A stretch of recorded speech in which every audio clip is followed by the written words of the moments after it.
Hey everyone, and thanks for jumping back into the Cryptoverse. Today, we're going to talk about the Advanced Decline Index for the top 100 cryptocurrencies. If you guys like the content, make sure you subscribe to the channel, give the video a thumbs up, and also check out Into the Cryptoverse Premium at intothecryptoverse.com. I did want to mention that I will be at Bitcoin Nashville this year. I went to Bitcoin Miami the last couple of years, so it was great meeting people at those conferences, and I look forward to meeting hopefully a lot of you guys in Nashville later on in July. Now, the Advanced Decline Index is, I think it's an interesting tool, and a lot of people actually use this in the stock market. And the reason they use it is to get an idea of the breadth of a move, right? And it's always interesting to see, like, is the market going up together? Is everything kind of being lifted up? Or are a few things doing well and everything else just kind of bleeding to those few things? The concept is actually quite familiar with risk assets, right? I mean, if you were to go look at say like the Russell divided by the Nasdaq, I mean, you can see that the Russell has just been bleeding to the Nasdaq for a long time. And of course, once the Fed pivot arrives, and theoretically the Russell might start to gain back on the Nasdaq. But this is just simply what happens during these phases of the market cycle. And we know that while the NASDAQ has done really, really well, right? I mean, you can see the NASDAQ is up off of its low about 88%. Now go look at the Russell, right? Go look at the Russell from its low, and it's only up about 23%, right? And recently it's actually been going down despite the fact that the NASDAQ has been going up. And there's different ways that people sort of quantify this. Sometimes you'll see people say, well, how many of the S&P 500 stocks are above their 50-day moving average, right? And you can see it's kind of weird because it's going down while the S&P has been going up, which is not, I mean, it's probably not what people are thinking is happening, but it's kind of the case of, it's the same idea with Bitcoin dominance, right? As Bitcoin dominance goes up, the alts are bleeding back to Bitcoin. The same thing is happening in equities, right? The sort of the lower market cap companies that don't really have a great balance sheet, maybe they're not profitable, they're doing really bad. But then you have the juggernauts like Microsoft, Apple, and Nvidia that all have higher than a $3 trillion market capitalization. So it really is interesting to sort of look at the market like this. And it's the same idea, that we've talked about many, many times. But the great thing about the Advanced Decline Index is that it gives us a way to sort of quantify it. Now, if you look closely at the ADI, the Advanced Decline Index, once the 2017-2018 peak occurred, the ADI dropped until after the Fed pivoted, right? It dropped until after they pivoted, not before. It didn't bottom out before. It fell until after the Fed pivoted and after the Fed ended QT and went back to QE. And then once the Fed started back up, and once we got to 2020, this metric started to go up a lot. It was putting in higher lows and higher highs. So it took out this prior trend of lower highs and lower lows, started putting in higher lows and higher highs. Then you can see it topped out again in November of 2021. Now, back in October of 2023, it was going down a lot, putting in a new low, and then it got a big bounce. You see that? And I think, and again, there's no way to know exactly where it's going to go, but we did, we talked about this before. It had a big bounce, and I think a lot of people were hoping that it was just going to form into this, where it would just start putting in higher lows and higher highs. And it theoretically could, but at least this low that was put in has now been taken out, which is, somewhat concerning, right? I mean, it just goes to show that a lot of the altcoins are still declining, even though things like Bitcoin have been holding up much better, right? And I mean, you can see it pretty clearly, right? If you look at the Bitcoin price chart, Bitcoin right now is still right around the prior all-time highs from 2021, right? If you go look at other cryptocurrencies, if you look at Ethereum, I mean, it never even made it to the highs, at least not yet. If you look at ADA, it's closer to the lows than the highs, right? If you look at Avalanche, closer to the lows than the highs.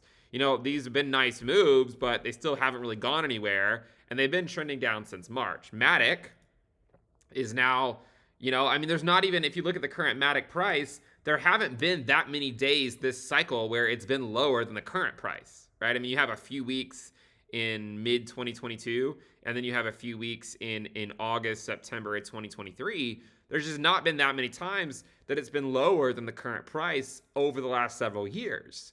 And I mean, again, the same thing could be said for a lot of these altcoins. Like look at Polkadot, you know.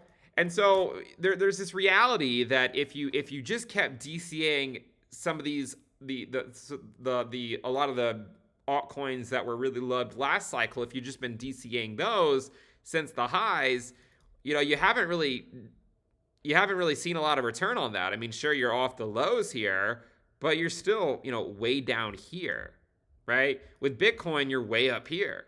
And so that always raises the question, well, again, and I mean, again, if Bitcoin dominance hits that 60% level, and if you do see a larger correction, or even if you just get something like what happened last summer, where does that put alts, right? I mean, and that's how we've seen before altcoins struggle and just keep on struggling until that QE returns.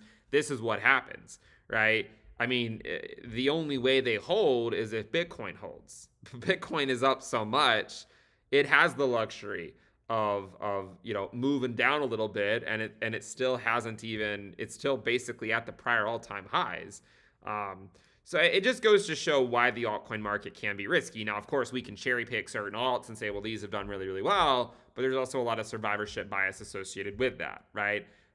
And, you know, for every altcoin that's done really well, there's probably 10 more that haven't done well.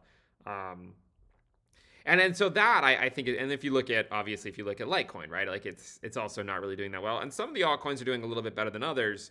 I mean, Solana is obviously up a lot off of its low, and Link is up a little bit more off of its low as well than some of the other ones.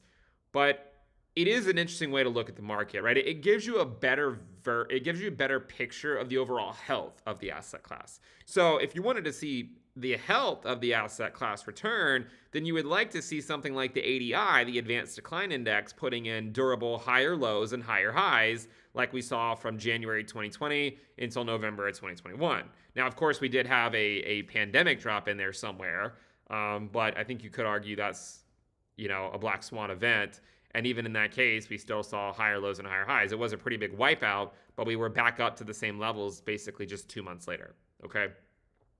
So let's see what happens, because, you know, we've seen this happen a couple of times where the ADI just keeps on dropping and keeps on dropping, and we're seeing the same thing play out again, right? Where it's dropping. And we suggested that this was likely going to happen going into this summer, because oftentimes, if you were to look at something like the social risk, oftentimes in the summer, social risk is not really that high, and that's where you see people sort of tune out. That's where alt Bitcoin pairs tend to get hit the most.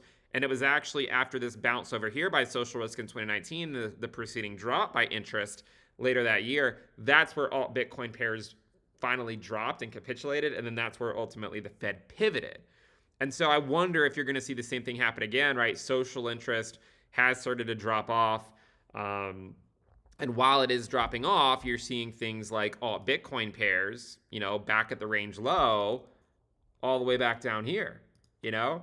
And if they end up capitulating, you could also see something like the Advanced Decline Index also capitulate, just like it did back in October of 2023. And remember, in October of 2023, we saw a lot of altcoins getting hit pretty hard on their USD pairs. And in fact, many of those altcoins were putting in new lows back in October of 2023, even though Bitcoin was well off of its low.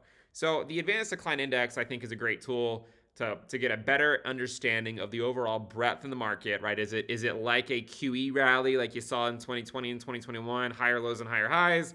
Or is it still more reminiscent of what was going on in 2019? And I think this, when you look at it, it certainly looks a lot more reminiscent, I think, of what was going on in 2019. But we'll go ahead and wrap it up there. Again, you can get access to this chart as well as a lot of other charts through the website intothecryptoverse.com. Links in the description below. Make sure you guys check it out. Subscribe at the very least. Give the video a thumbs up. There's also a free tier for Into the Cryptoverse, so check that out as well. And I'll see you guys next time. Bye.